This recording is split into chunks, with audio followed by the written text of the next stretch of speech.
Hello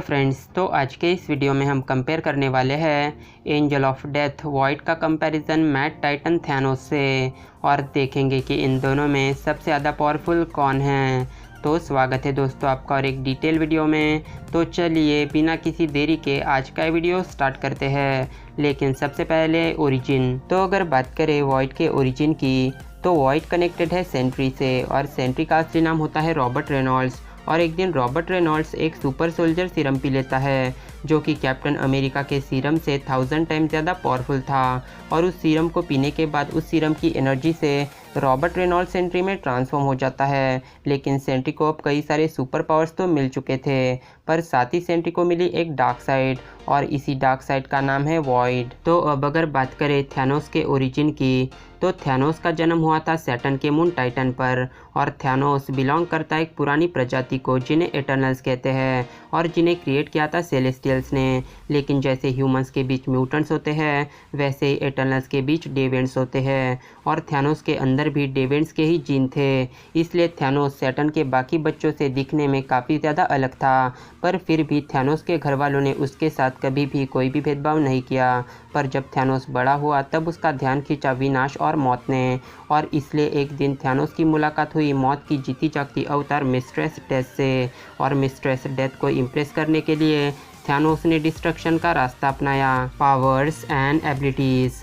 तो अगर बात करें थैनोस के पावर्स की, तो थैनोस के पास है super human strength, super human durability, super speed, agility, endurance, energy manipulation, energy absorption, enhance senses, magic manipulation, molecular manipulation, teleportation, regenerative healing power, telepathic powers, telepathic resistance, heat resistance, super fast reflexes और super human stamina. Thanos इतना ज़्यादा durable है कि planet earth के किसी भी weapon का असर उस पर नहीं होता। साथ ही थैनोस अपने पावर से इनपेनेट्रेबल फोर्स फील्ड क्रिएट कर सकता है और थैनोस के पास एक सुपर फास्ट हीलिंग फैक्टर भी है। थैनोस मैटर को सब एटॉमिक लेवल पे मैनिपुलेट कर सकता है और थैनोस बिना हवा और पानी के भी जिंदा रह सकता है। खाने पीने और सांस लेने की भी कोई ज़रूरत नहीं है। साथ ही Thanos hand to hand combat में भी एक मास्टर है और वो कई तरह के मार्शल आर्ट्स में भी एक्सपर्ट है। थैनोस ने एक बैटल में ओडिन को बराबर की टक्कर दी है। साथ ही थैनोस गैलेक्टस के साथ भी फाइट कर चुका है, पर थैनोस गैलेक्टस को हरा नहीं पाया था। बट थैनोस ने गैलेक्टस को ज़मीन पर गिरा दिया था, जो कि एक बड़ी बात है। थैनोस ने कैप्टन मार्वल की बाइनरी फॉर्म को अपने एक ही पंच से नॉकआउट किया है, वो भी बिना इन्फिनिटी स्टोन्स के। साथ ही थैनोस एक बार हल्क का माइंड कंट्रोल भी कर चुका है। थैनोस ने सिविल वॉर 2 के दौरान वॉर मशीन को मार दिया था। साथ ही थैनोस ने हल्क और ड्रैक्स को अपने एक ही पंच से दूर फेंक दिया था। इसके अलावा थैनोस सिल्वर सर्फर के एनर्जी ब्लास्ट को भी सर्वाइव कर चुका है, जो कि प्लैनेट डिस्ट्रॉय करने की ताकत रखते हैं। थैनोस ने ब्लैक होल में भी सर्वाइव किया है और थैनोस पर ह्यूमन वेपन्स का भी कोई असर नहीं होता। साथ ही थैनोस पर ब्लैक बोल्ट के पावर्स का भी कोई असर नहीं हुआ था और एक बार थॉर ने अपनी पूरी ताकत और पावर स्टोन से थैनोस पर अटैक किया था, पर इस अटैक से थैनोस की नाक से बस एक बूंद खून निकला था। साथ ही थैनोस एक ऐसा कैरेक्टर है जिसने मार्वल कॉमिक्स के 4 सबसे ज़्यादा पावरफुल आर्टिफैक्ट्स को विल्ड किया है, जैसे infinity stones, cosmic cube, heart of the universe और most powerful artefact cosmic regulator को। इसके अलावा मिस्ट्रेस डेथ से रिलेशन होने की वजह से थैनोस कुछ हद तक इमॉर्टल भी है। तो अब अगर बात करें वॉइड के पावर्स की, तो वॉइड के सभी पावर्स लिमिटलेस है, जैसे limitless strength, limitless durability, limitless speed, healing power, telepathy, telekinesis, teleportation, light control, enhance hearing, enhance senses, weather control, molecular manipulation और लिमिटलेस स्टेमिना।